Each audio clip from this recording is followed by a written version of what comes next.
أعوذ بالله من الشيطان الرجيم. بسم الله الرحمن الرحيم. السلام عليكم ورحمة الله وبركاته. الحمد لله رب العالمين وبه نستعين على أمور الدنيا والدين، والصلاة والسلام على أشرف الأنبياء والمرسلين سيدنا ونبينا محمد وعلى آله وصحبه أجمعين. رب اشرح لي صدري ويسر لي أمري إلهي أنت مقصودي ورضا مطلوبي أعطني محبتك ومعرفتك ولا حول ولا قوة إلا بالله العلي العظيم. Tuan-tuan kita, tuan-tuan yang dirahmati Allah Subhanahu wa taala. Alhamdulillah, alhamdulillah, segala puji bagi Allah. Pada malam ini kita sambung kembali syama'il Rasulullah sallallahu alaihi wasallam yang berkaitan dengan celupan rambut Rasulullah. Kita panggil celup, orang putih panggil dai, warna rambut. Sebelum ini walaupun begitu saya dah sentuh sedikit sebanyak sebelum ini berkenaan dengan Nabi mencelup rambut atau mewarna rambut. Tapi pada minggu lepas saya patah balik sebab ada satu hadis tertinggal berkenaan sebab Rasulullah SAW beruban rambutnya. Jadi kita ke depan balik habis bab berkenaan dengan tersebut, masuk kepada celupan ataupun perintah mewarna rambut. Ada hadis yang diriwayatkan oleh Imam Muslim daripada Anas bin Malik mengatakan Nabi tidak ataupun larangan mewarnakan rambut ataupun Nabi tidak mewarnakan rambut. Nabi tidak mewarnakan rambut. Tetapi dalam banyak-banyak hadis, termasuk hadis yang kita akan baca ini, menemukan riwayat yang mana Nabi menyuruh mewarna rambut yang beruban. Dan Nabi juga diriwayatkan juga mewarnakan rambut. Jadi macam mana itu? Satu Nabi kata jauh, satu Nabi kata suruh. Di sinilah menunjukkan bahawa Nabi mewarna rambut bukan semua-semua, kadang-kadang. Untuk bahagian warna rambut kan, bahagian biar-biar itu cerita lain dulu. Dan menunjukkan bahawa perintah mewarna rambut ini bukan perintah wajib, perintah sunat, dan sunat tersebut bukan sunat muakkad. Kalau kamu buat tak ada masalah. Aku buat tak masalah. Nak aku ada putih. Tapi kalau nak buat kena ikut faedah. Itu je. Antaranya maknanya sampai dalam hadis bahawa Nabi melarang kita mewarnakan rambut dengan warna hitam. Sebagaimana riwayat daripada Jabir. Apabila Abdullah bin Abi Quhafah Abu Bakar Siddiq datang berjumpa dengan Rasulullah dalam keadaan rambut seperti as-saghaba. As-saghaba ini seperti pohon yang bunga dan buahnya warna putih. Berubah dah rambutnya. Berubah dah rambutnya. Maka Rasulullah kata, tukarlah uban ini dengan sesuatu, tapi jangan warna hitam. Maka ulama kata, mewarna rambut boleh, tetapi jangan warna hitam. Dah kalau bukan warna hitam, boleh tak kita mewarna rambut pink, purple, rambut JDT, merah biru, gitu. Jadi meniru budaya pasir tak boleh. Itu makna dia. Meniru budaya pasir tak boleh. Nabi tidak maknanya tidak mewarna rambut dan tidak menyuruh mewarna rambut selain daripada warna-warna yang disebut dalam hadis, iaitu antaranya dengan menggunakan inai ataupun al-katam. Al-katmu, katmu ni bahasa kita katam, tapi bukan katam badan pohon hitam tu, bukan. Itu satu. Tapi bila saya tengok dalam kamus, kamus dalam internet, kita cek kenapa kata abang satu ni main, ni abang satu, bukan abang itu pelik. Budak-budak ni main bahasa ni pelik. Ni tengok abang satu, selfie. Bila kita cek dalam internet, satu tu adalah singkatan kepada besar dan bodoh. Tak boleh punya mana, besar sah dosa. Dosa apa kata ini? Apa madu? Dia kata, oh, sudah kata ini. Tahu, rupanya ke tak?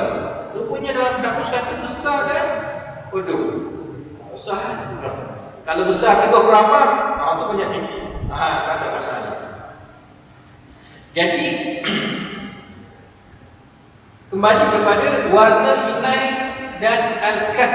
Warna inai ini ialah kita biasalah warna perak pula, warna oranye yang digunakan oleh pengantin untuk cari kat buku dia tu semua tu. Kat buku ni ialah sejenis warna merah yang kehitam-hitaman.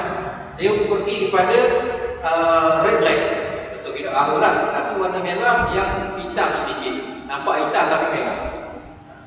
Dan Abu Bakar As-Siddiq ini, dia suka mewarna rambut. Mungkin setelah Nabi tegur, dia suka mewarna rambut dengan campuran daripada inai dengan al-katun tadi. Campur sekaligus. Saya tak pastilah di sini kita tanya kedai herba lah, dan kedai-kedai jual rempah mana dia tak keluarkan. Inai ada masalah, kita biasakan inai. Tapi al-katun dia pasti. Dia campur. Sedangkan Sayyidina Umar Al-Khattab radhiyallahu anhu dia menggunakan inai saja. Dan ada sahabat yang menggunakan zafaran. Zafaran ini warna dia pergi kepada kuning. Walaupun kalau tengok cahaya dia warna merah, tapi bila kena kat kulit dia jadi warna kuning. Jadi warna merah. Gitu. Baik. Jadi warna yang dibenarkan ialah selain daripada warna hitam, tetapi warna-warna yang pelik-pelik itu tak boleh, sebab itu bukan huruf masyarakat akan tengok jelek. Kita tengok orang rambut pink apa tu apa ni merupakan lepas mana pulau ni. Jadi bila masyarakat kata itu adalah huruf yang ditolak boleh pakai. Selain daripada kalau ikut budaya makpang apa semua tu lagi nak pakai. Dan hendaklah menggunakan bahan-bahan yang bukan najis. Bahan-bahan yang tidak bernajis, warna-warna yang tidak bernajis, dan juga yang tidak menghalang daripada rambut terkena air. Ini akan menyebabkan masalah bersuci. Bagi sesiapa yang nak inai rambut, dulu mungkin saya tengok ramai orang-orang tua yang buat inai rambut ni selalu jaga. Jaga sangat. Baik. Jadi kita lihat pada hadis yang nombor 45 di sini, riwayat daripada Abu Rimsyah. Ini kita baca hadis ulang tadi. Ataitu Rasulullah sallallahu alaihi wasallam ma'a ibnihi. Abu Rimsyah ini datang berjumpa dengan Rasulullah dengan anak lelaki dia. Maka budaya membawa anak lelaki kepada Nabi dilakukan dengan membawa anak-anak kepada orang-orang soleh, ulama-ulama. Hadis daripada Ibnu Majah. Keberkatan adalah terletak pada orang tua dan ulama-ulama kamu. Nak ambil keberkatan daripada ibu bapa dan juga ulama-ulama. Boleh kita bawa anak-anak pergi berjumpa ulama-ulama, dapatkan doa dia. Tak payah bawa anak-anak, bawa kita sendiri pun boleh juga. Kita jumpa Syekh, benar, saya nak minta doa untuk saya. Saya pun anak orang juga, boleh juga. Ada anak tua juga. Jadi pada ulama lah, jangan pada saya. Kalau jumpa saya, jumpa Samiah. Baik, nak cerita ini budaya dulu dia kapal, dia bawa anak lelaki dia jumpa Rasulullah. Rasulullah tanya, "Bapa dah ibu kahada, ini anak kamu ke?" Dah. Kalau dia Rasulullah dah tahu ke? Biasalah berbahasa sopan santun ke. Lalu aku menjawab, "Ya. Asyhadu bihi." Aku bersaksi bahawa dia benar-benar anak. Baik, apa yang maknanya asyhadu bihi? Asyhadu bihi ini pada zaman jahiliyah, ibu bapa dia akan bersumpah dengan anak-anak. Sumpah yang maknanya apabila dia bersumpah, dosa anak-anak dia akan tanggung, kesalahan anak-anak dia akan tanggung, jenayah anak-anak dia akan tanggung. Itu pada zaman jahiliyah. Lalu Rasulullah berkata, Rasulullah betulkan balik pemahaman tersebut, la yazni 'alaika, dia tidak akan disiksa kerana menanggung dosa kamu, dan kamu tidak akan disiksa wala tajni 'alaihi, kerana menanggung dosanya. Sabit dengan ayat Quran, wala taziru waziratun wizra ukhra, tidak ada seorang yang akan menanggung dosa orang lain. Kamu tak akan tanggung jenayah dia akan tanggung sendiri. Tetapi ada bahagian-bahagian yang mana wali akan menanggung dosa ahli waris ini. Sebagai contoh, pembunuhan, qisas. Maka bila qisas dimaafkan, wali kena bayar diat bagi waris itu. Dan yang syahid di sini, yang poin kita nak di sini, pada ketika itu aku melihat wala waraitu syaiba ahmar, aku melihat uban Rasulullah berwarna merah. Ada uban berwarna merah? Tak ada. Pergilah mana-mana, orang Eskimo, orang Afrika, orang Papua, Australia, Eropah, Turki, China, Jepun, bila beruban, rambut akan jadi kecil. Tak ada uban, rambut jadi merah. Tak ada. Gitu. Jadi nak diceritakan bahawa di sini poinnya bahawa Abu Rifah ini yang namanya Rifa'ah bin Yasrib Al-Taimi daripada Bani Taimi melihat Rasulullah ubannya diwarnakan, warnanya merah. Kalau merah ini sama ada dengan inai lah. Itu cerita berkenaan dengan hadis yang sabit bahawa Rasulullah berwarna rambut. Dan daripada Syarif, daripada Utsman bin Mawhib, su'ila Abu Hurairah al-khadaba Rasulullah sallallahu alaihi wasallam, qala na'am. Adakah Rasulullah sallallahu alaihi wasallam berkhadab ataupun berinai? Dia menjawab, ya. Maknanya Nabi berinai perang. Ini hadis daripada Abu Hurairah, orang yang maknanya duduk ataupun sentiasa bersama dengan Rasulullah di masjid ataupun di majlis-majlis, sebab dia duduk dekat masjid Al-Sufah. Baik. Dan khatab ini dalam satu hadis lain yang Ustaz disebut di sini ialah Nabi SAW menyatakan, hendaklah kamu menyalahi ataupun berbeza dengan orang-orang Yahudi dengan Nasrani.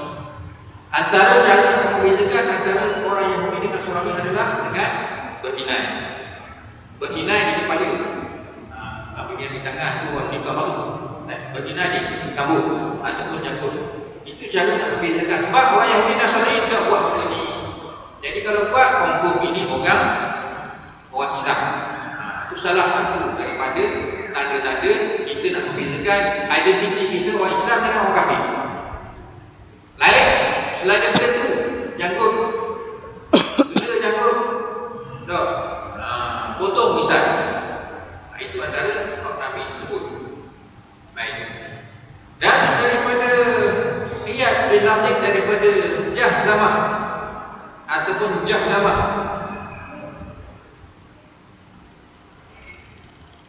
isteri Bishr bin Al-Khasasiyah berkata, ana ra'aitu Rasulullah sallallahu alaihi wasallam yakhruju min baitihi yakhudhu ra'sahu wa qad igtasala. Aku lihat Rasulullah keluar daripada rumah dengan mengeringkan rambut selepas mandi, wa bi ra'sihi rad'un min hina, dan di kepalanya terdapat warna daun inai, Arab panggil hina, atau qala rad'un, sama ada rad'un atau rad'un. Maknanya dia nampak Nabi selesai mewarnakan rambut dengan inai. Inai ini sejarah dia. Ada yang mengatakan dibawa oleh orang Mongol ke India. Ada orang kata ini pada kurun ke-12. Ada yang kata memang ke India ada. Tetapi ada yang mengatakan bahawa ini daripada apa benda kat tanah Arab lah. Sejak zaman mafia lagi. Memang mafia di zaman keramik-keramik tu. Sebab ahli-ahli sejarah Ramil menjumpai Mawiyah ini diwarnakan buku dia dengan inai.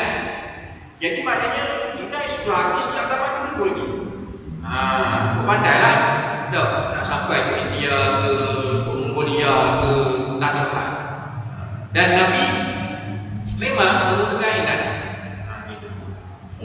Sebenarnya apa faedah inai ni sebenarnya? Adakah Nabi saja-saja suruh pakai inai, letaklah ada tu? Sebenarnya ada khasiat. Khasiat inai ni ada. Dan kita kena faham, setiap apa yang Nabi anjurkan, setiap apa yang Nabi suruh, dia ada khasiat tersendiri. Tak bagai, bukan saja-saja tau. Dia Nabi kata suruh siwak, ada fadilat siwak. Sama ada pada kesihatan fizikal atau kesihatan rohani ada. Begitu juga dengan inai ni. Sampai dalam beberapa hadis dan juga amalan-amalan perubatan tradisional.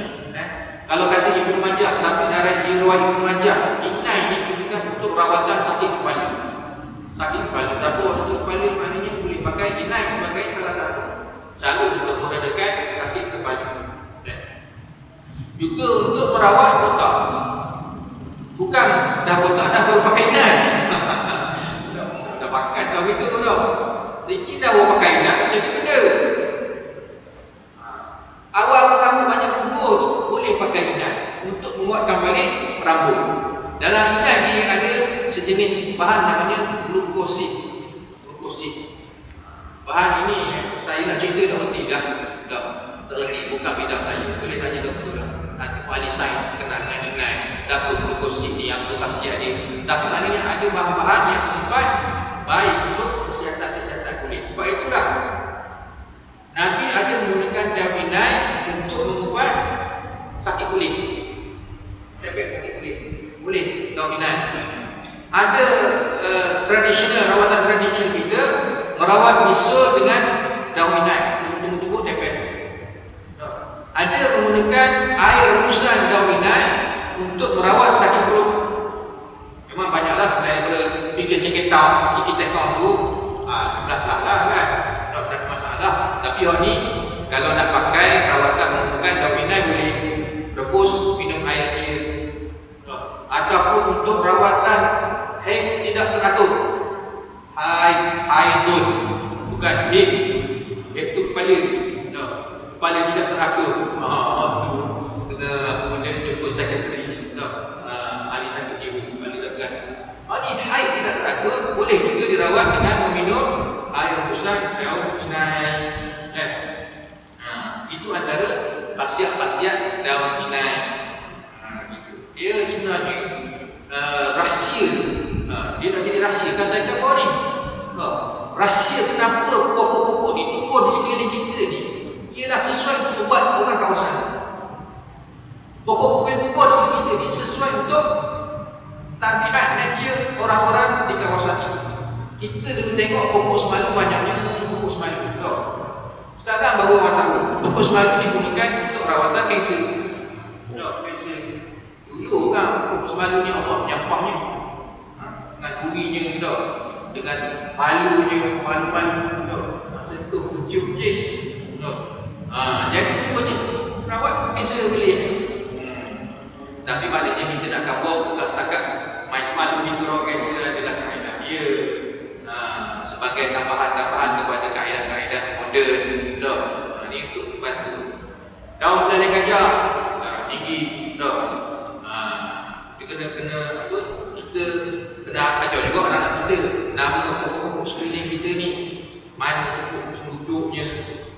Pisang pula sekarang ni aku dah tahu pisang petai je. Pisang petai je betul-betul kita tahu. Perangan dia dah tahu. Pisang apa kelak siang dah tahu. Pisang emas masak sebiji di atas peti dah tahu.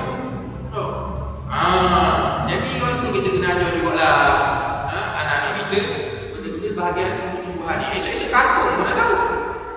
Kampung pun tahu. Sedangkan kampung ni tuan-tuan nak tahu kalau orang tukar ukir, antara satu motif ukiran ialah menggunakan motif kangkung. Kalau daun selera-selera ni itu motif daun kangkung. Pasal apa pakai daun kangkung? Kenapa tidak apa benda daun bunga raya ke, bunga ros ke. Kita bertanya ke kaum dia pasal kampung dia dicai ustaz kampung ni. Okey sangat tu di sini senang kalau mengenai kita buat apa tu bunga raya tu kita buat itu kampung ni conteng-conteng gitu je. Itu kena tanya orang tukang ukir. Dia ada motif awal larat macam-macam lah. Baik. Kemudian kalau katakanlah kena melecur panas boleh juga pakai gaminat. Tapi kita iyalah kena minyak panas tu tak padan dah ataupun tak sempat dah nak tunggu-tunggu minat nak tepek-tepek main RM2 je lah. Lecur pergi masuk bilik air dari RM2 sama dengan RM2. Jadi tak jadi Allah Subuh petang subuh. Baik. Kalau Kemudian, sekarang insya-Allah rata tapi sekarang kalau tadi tak sedar.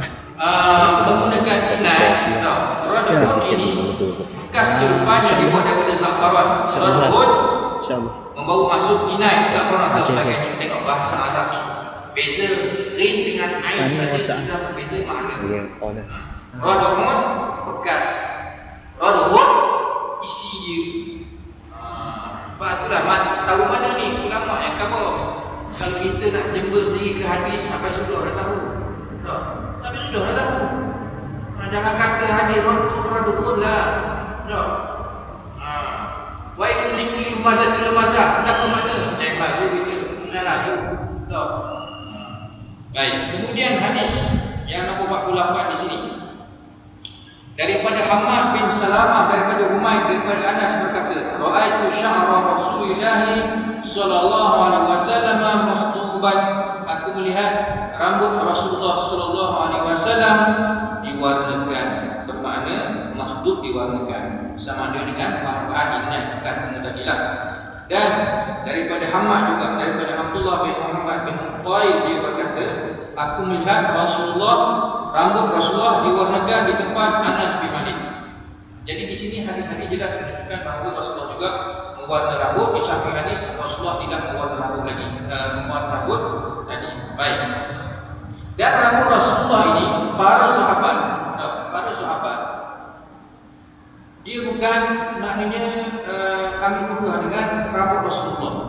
Dalam Sahih Bukhari Muslim, Rasulullah membahati rambut-rambutnya kepada para sahabat untuk diambil, dia tabarruk, ambil berkat. Peluk sahabat ambil rambut Rasulullah yang dipotong. Bila masa Nabi potong Rasulullah, sunnah Rasulullah dia tidak mencukur rambut, melainkan ketika buat umrah dan haji. Jadi ketika buat umrah, ketika buat haji, barulah Rasulullah cukur rambut, potong rambut. Bila cukur rambut, potong rambut, Rasulullah bahagi rambut itu kepada para sahabat, berubah mereka mengambilnya, bertabaruk dengan rambut Nabi SAW. Sehingga Ubaidah radhiyallahu anhu dia kata macam mana? Tak. Rambut Nabi adalah lebih berharga bagi diri dia daripada dunia dan sisinya. Sehelai rambut Nabi adalah lebih berharga daripada dunia dan sisinya. Tengok macam mana para sahabat memuliakan jasad Nabi walaupun rambut sahaja. Mengambil barakah, tak? Mengambil barakah. Macam mana ambil barakah? Sebagaimana Sayyidina Khalid bin Al-Walid, dia letak rambut Nabi dalam serbannya ketika tiap kali pergi perang, dia letak sini mengambil barakah supaya Allah memberkati perjuangannya di haji fisabilillah. Jatuh saja serban patah balik. Askar bertempur dengan tentera Rom. Bertempur dengan tentera Rom ni, tiba-tiba tentera Rom terlalu ramai, menyebabkan orang Islam terpaksa susun balik strategi patah balik. Jadi kalau tegur juga memang habis saja. Maka mundur tentera Islam bila bertemu kali balik, mundur juga serbannya yang ada rambut Rasulullah terjatuh, patah balik dia mundur seorang-seorang, tak peduli dah musuh ramai-ramai. Lalu dia ambil balik serbannya. Ada dulu saya dengar ada tulisan dalam artikel surat khabar, saya baca sendiri. Dia kata macam mana umat Islam ni berjihad untuk mati fisabilillah. Dia kata, jom sahabat dulu berjuang untuk hidup, bukan untuk mati. Dia kata, kalau tidak Khalid bin Al-Walid kamu dah mati dalam perang fisabilillah. Dia dah faham konsep ni. Sahabat ni pernah bercita-cita untuk mati. Kalau tertembak sampai nak perang, cita-cita mereka supaya fisabilillah, mati syahid, terus kemuliaan dalam bumi lagi dapat. Tak payah kapan, tak payah mandi, tanam terus di tempat tersebut dengan pakaian-pakaian dengan darah-darah sekali. Akhirat esok darah tersebut akan berbau wangi kasturi dan akan terus masuk ke dalam syurga. Dari siapa mati syahid? Abu Allah. Ada ini satu muslim kan, satu muslim. Itu masuk syurga. Tiba-tiba ada seorang kena tahan. Mu mati syahid, mati syahid. Nah, aku dulu. Aku belum. Orang mati syahid kan belum masuk syurga. Betul. Tapi kena selesai hutang. Orang mati syahid sendiri, walaupun mati syahid, hutang tak selesai. Ia seposeng. Kena tahan selesai. Macam mana selesai? Akhirnya disebutkan. Dia seposeng-poseng. RM3 mana dia? Dia ambil kebaikan daripada orang ini, bayar hutang. Nilai kebaikan tersebut. Masa itu Allah Alam lah. Di mana nak nilai kebaikan? Tak ada kebaikan dia, mati syahid. Oh, ini memang jahat sungguh. Cuma dia pegang mati syahid, tak ada kebaikan. Ada penjahat ni. Ambil kejahatan orang, tumpu atas kejahatan orang ni. Itu sekali hak manusia Allah beri, Allah tahan. Harta orang mati syahid. Itu kemuliaan orang mati syahid. Jadi dia kata macam mana orang Islam pergi pegang mati syahid habis kagak lah. Dia nak faham. Sahabat dulu mudah-mudahan aku mati syahid ni supaya aku tewas. Bukan menyerahkan tau. Bukannya pergi perang. Cepatlah, tetaplah. Bukan bincangkan ni. Mak itu. Dia pegang perang-perang. Kalau kalah saja tewas mati syahid. Waktu kita cerita ni. Nak Khalid Al-Walid. Khalid Al-Walid ni dia punya guru dia nak berlawan dengan Khalid Al-Walid ni. Sama ada Umar Al-Khattab, Ali bin Abi Thalib dengan Hamzah bin Abdul Muttalib. Bisi-bisi lah tu ni. Dia detektif lah tu, dia detektif kalau masuk ring. Main dua tiga orang kan maafin kat ke. Jadi orang tu masuk perang apa boleh? Siapa boleh tewaskan? Sebab tu Khalid Walid dia mati di medan perang. Dia mati kerana luka di medan perang. Ia tidak dapat luka, tapi orang tak faham tewaskan dia. Macam saya lah, nak pergi tumbuk, main tumbuk dengan Mike Tyson. Gambarnya boleh sentuh ruang hidup dia pun hidup. Aku tak angkat tangan, tepi sekali pingsan. Dan apa nak mana? Ada apa kita? Aku cerita sahabat bercita-cita mati di medan perang fisabilillah, tapi belum tentu mati sebab mereka juga menyerah kepada kematian tak berjuang. Kalau ajal sampai aku cerita Khalid Al-Walid bawa rambut Rasulullah untuk dapat keberkatan semangat dia berjuang di medan perang. Begitu juga dengan Anas bin Malik. Anas bin Malik khadimu Rasulullah. Dia dapat bahagia rambut Rasulullah, dia simpan rambut Rasulullah dan dia wasiat. Wasiat dia apa? Esok-esok kalau mati, tolong kapan rambut Rasulullah ini dalam kain kafan aku. Syirik ini. Syirik ini. Tapi itu wasiat Anas bin Malik dan dilakukan. Anas bin Malik dikafankan dengan rambut Rasulullah untuk dapat syafaat keberkatan daripada rambut Rasulullah. Ya, rambut Rasulullah tidak akan disentuh oleh api neraka.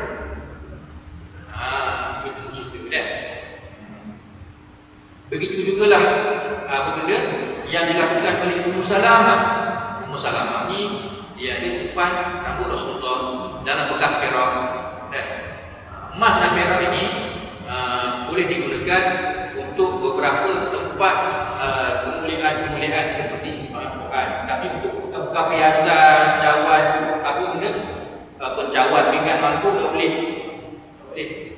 Haram itu. Dan orang lelaki boleh menggunakan emas di beberapa tempat saja. Orang perempuan boleh guna sebagai perhiasan pandai dia lah. Nak letak kat leher ke, nak telinga ke, kat lengan ke, kat kaki, kat lutut ke, kat pinggan ke, pandai dia. Asal jangan pelik sudah.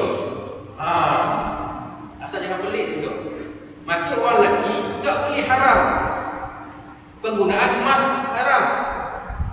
Mereka boleh guna perak untuk ikat cincin dan juga ikat gigi. Pasang gigi palsu boleh dengan perak, emas boleh dengan perak. Jadi itu antara tempat orang lelaki boleh pakai emas, perak gigi. Emas, cincin tak boleh, perak boleh. Tak. Itu. Tetapi satu lagi yang boleh digunakan untuk emas ialah pada senjata. Senjata boleh, sebab pedang Rasulullah dia ada pertambah dengan emas. Bukan emas, maknanya gambar itu emas lah, tak emas pula. Emas cukup. Antara khasiat-khasiatnya ialah itu menunjukkan apa benda syiar, keberanian, kehebatan. Tak, boleh. Kalau nak kira pedang yang dikatakan pedang paling apa benda posisi paling keras kan ialah pedang Salahuddin Al-Ayyubi. Sampai orang zaman ini cuba nak merungkai rahsia apakah bahan-bahan yang digunakan oleh pedang Salahuddin Al-Ayyubi sampai dia bisa sekali. Maknanya pedang apa benda dia tu boleh mematahkan pedang-pedang yang lain. Tetapi ini nak cerita tentang Musalamah ni, itu masuk pedang yang kita lain dulu kalau pedang orang-orang Melayu ni lain daripada pedang para sahabat. Pedang para sahabat bisa beridah. Tak. Pedang orang Melayu, orang Melayu lah. Bisa pilih. Pedang ni mesti misteri, mesti. Pedang bergoyang di tengah malam lah, pedang berjalan lah, macam-macam begitu. Nak kata nipu, benda bukan nipu. Saya sendiri pun kena juga, untuk saya simpan pedang. Tengah-tengah malam, mula punya mula katanya tu. Kita bangun-bangun, nampak benda bunyi tersebut, mari dia boleh dinding sama pedang. Lain tak tahu, nak tidur tu lepas tu mari untuk jaga ni cerita sikit pasal pedang. Pedang orang dulu ni bukannya saya saja pedang besi saja dia. Dia main mistik-mistik ni. Ni masalah ni. Dia tengok pedang tu, cantik pedang ni. Dia pun buka oleh kotak. Tutup balik letak. Malam tu anak dia menangis, buka tidur-tidur malam. Pukul 12, pukul 1, dah pasal-pasal. Jadi nenek saya tanya dia, kau buat apa tadi sini? Tak ada apa datang sini. Cuma tengok pedang tu je. Bila kata tengok pedang saja, dia pun pergi kat dinding. Kau nak duduk sini, kau diam-diam. Kau nak duduk sini, kau diam-diam. Bila cakap gitu, sejak tu anak kami. Tidur terus. Allah Akbar. Kita ni. Wah, tu dah. Tak main pedang-pedang dah. Kita main pisau potong daging. Hari raya korban saja kita pakai. Waktu pisau potong daging. Waktu kita pedang orang lain dan zaman dulu ni pedang macam tu. Baik. Waktu dah cerita pedang terbang apa? Tak satu benda Sungai Manik. Tak Sungai Manik Perak. Pergi pedang saja nampak tak habis minit mati kata. Waktu masyhur cerita ni. Baik. Jadi cerita Nabi ni. Ni Ummu Salamah. Ummu Salamah dia simpan rambut Rasulullah dalam botol perak. Gunanya tu apa? Ketika ada sahabat-sahabat sakit, dia akan ambil rambut tu dicelup. Dah bagi minum untuk kesembuhan. Dan sahabat-sahabat buat mengambil barakah daripada rambut Rasulullah. Alhamdulillah sembuh dengan berkat rambut Rasulullah. Waktu cerita pasal keberkatan rambut Nabi sallallahu alaihi wasallam. Baik. Habis cerita pasal celupan rambut Nabi sallallahu alaihi wasallam. Jelas. Kemudian kita nak masuk ke dalam bab yang ke-7. Bab yang ke-7 ini ialah celak mata Rasulullah. Ini satu sunnah yang sudah ditinggalkan oleh orang-orang zaman sekarang. Kalau dia orang bercelak pun celak gotik-gotik main hitam belakang itulah. Dan bukan pakai celak atau pakai air lain benar pakai pensel kopi juga. Lukis-lukis kat mata. Tu kan sedangkan. Sedangkan Rasulullah memakai celak mata. Ibnu Qayyim berkata dalam bukunya Zadul Ma'ad, celak dapat menjaga kesihatan mata. Rabu-rabu nak masuk dia dapat mengekalkan kesihatan mata, menguatkan daya penglihatan, menjernihkan mata. Kita tahu menjernihkan mata sebab kita dapat melembutkan anggota yang sakit serta mengeluarkan penyakit. Khasiat-khasiat daripada jelak. Ibn Qayyim dia ada tak salah saya sekarang satu lagi kitab yang bernama Tibbun Nabawi, perbuatan cara Nabi. Antara ialah penggunaan jelak. Sebab ini kata mana kajian sains ni? Ini mana kajian sains? Sebahagiannya adalah berdasarkan kepada amalan-amalan yang telah dilakukan dan ternyata mustajab mujarab. Mustajab mujarab. Orang tua kita dulu banyak ubah-ubah yang berkaitan dengan apa benda tumbuh-tumbuhan apa semua ni, tak tahu sains ke sains, tahu jadi je. Tak. Suruh minum jadi je. Minum madu dengan apa benda serbuk kayu manis, rawatan penyakit sendi. Tak. Mana tahu buat jadi, cukup-cukup jadi suruh. Tak. Kulit manis untuk rawatan apa benda kecil manis. Boleh guna tu. Kulit manis, kecil manis. Tak. Kulit masak, kecil masak. Rebus benda kulit kayu manis tu sampai mereka air itu buat minum. Tahu mana? Saintifik. Orang dulu-dulu buat kajian sains tak ada. Tapi mereka buat, mereka amalkan jadi. Jadi itulah saja bukti saintifik yang mereka ada. Jadi itulah orang sains sekarang ni supaya apa kena mendisiplinkan saja. Bukan menafikan, mendisiplinkan saja. Jadi jelak ni saya setakat ni insyaAllah kita cuba jaga kajian-kajian berkaitan dengan jelak. Tapi dulu memang ini amalannya digunakan untuk rawatan-rawatan berkaitan dengan mata. Dan menjadi hiasan daripada beberapa sudut. Sebab bila kita pakai jelak, antara khasiatnya ialah cahaya tidak memantulkan ke dalam biji mata. Dia menghalang sinaran daripada mengurangkan sinaran cahaya itu masuk ke dalam mata, bahagian bawah mata ini. Jadi kita rasa silau juga. Dan ragu silau juga dengan penggunaan jelak mata. Dan apabila dipakai sebelum tidur, kelebihan bertambah kerana dengan memakainya akan merehatkan mata daripada pergerakan yang merosakkan jelak tabiatnya. Kata Ibn Qayyim. Ini berdasarkan daripada amalan dan pengalaman. Jadi kalau nak buat, kalau berasa malu nak pakai jelak mata siang-siang ni, pakailah sebelum tidur boleh. Itu tabiat jelak mata. Baik. Dalam bab ini akan menjelaskan Nabi sendiri memakai jelak sebelum tidur. Maka memakai jelak juga adalah menjadi sunnah. Perbuatan itu menunjukkan kelebihan yang besar terdapat dalam jelak.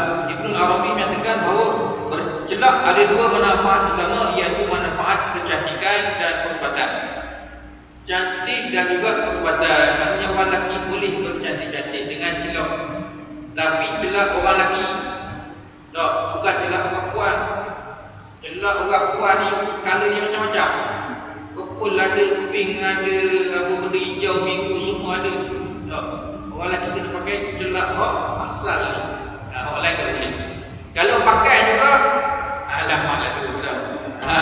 Alamak dia. Ni yang dikatakan hak asasi LGBT. Asasi.